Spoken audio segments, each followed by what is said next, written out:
بسم اللہ الرحمن الرحیم وَإِنْ أَحَدٌ مِّنَ الْمُشْرِكِينَ اسْتَجَارَكَ فَأَجِرْهُ حَتَّى يَسْمَعَ كَلَامَ اللَّهِ ثُمَّ أَبْلِغْهُ مَأْمَنَهُ ذَلِكَ بِأَنَّهُمْ قَوْمٌ لَا يَعْلَمُونَ صدق اللہ العظیم۔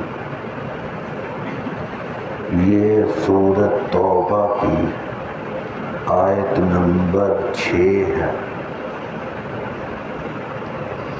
اس آیت مبارکہ میں یہ فرمایا کہ براءت کا اعلان تو ہو گیا کہ مشرکین مکہ المکرمہ کو ارد گرد کو خالی کر دیں۔ اس کے ساتھ ساتھ یہ فرمایا البتہ اگر مشرکین میں کوئی مشرک آپ سے پناہ مانگے، امن مانگے کہ میں آپ کے پاس ٹھہرنا چاہتا ہوں، کس مقصد کے لیے؟ کہ میں اللہ تعالیٰ کی کلام سنوں، دین کی حقانیت جانوں، تو آپ اس کو پناہ دے دیں، امن دے دیں، اپنے پاس ٹھہرنے کی اجازت دے دیں۔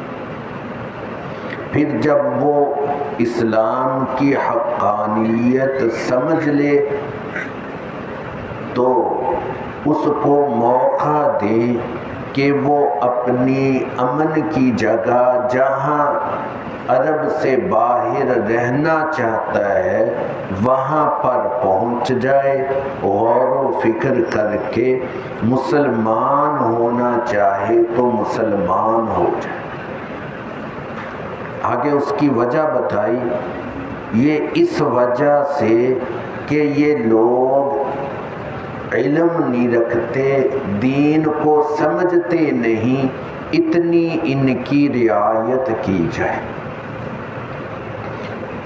اسی آیت کے تحت مفتی اعظم مفتی محمد شفیع صاحب رحمۃ اللہ علیہ نے یہ لکھا ہے کہ اگر کوئی دارالحرب جو غیر اسلامی ملک ہیں وہاں کے جو باشندے ہیں وہ اسلامی ملک میں دین حق کو سمجھنے کے لیے آنا چاہیں، کوئی شرارت مقصد نہ ہو، تو اسلامی حکومت کے ذمہ ہے ان کو موقع دے، اور علماء کے ذمہ ہے کہ ان کو دین کی حقانیت سمجھائیں، اور ثم ابلغہ مأمنہ، یہ اجازت بھی اتنی دیر ہو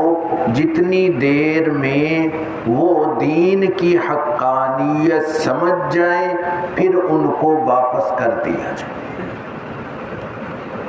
اور اس کے ساتھ ساتھ آخری لفظوں سے یہ بھی معلوم ہوا کہ یہ رعایت کس وجہ سے ہے، ان کو علم نہیں معلوم ہوا، ناواقف کے ساتھ نرمی برتی جاتی، جو دین کو نہیں سمجھتا، ناواقف ہے، تو اس کو دین سمجھنے کا موقع دیا جاتا ہے کہ وہ دین سمجھے اور دین سمجھ کر پھر مسلمان ہو جائے۔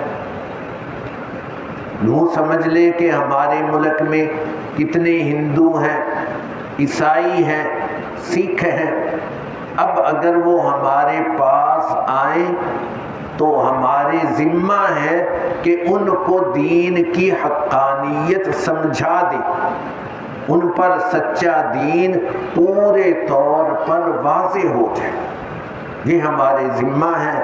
پھر وہ مانے یا نہ مانے یہ ان کی مرضی ہے، نہیں مانیں گے تو اپنی آخرت برباد کریں گے، مان لیں گے مسلمان ہو جائیں گے تو اپنی آخرت بنا لیں گے۔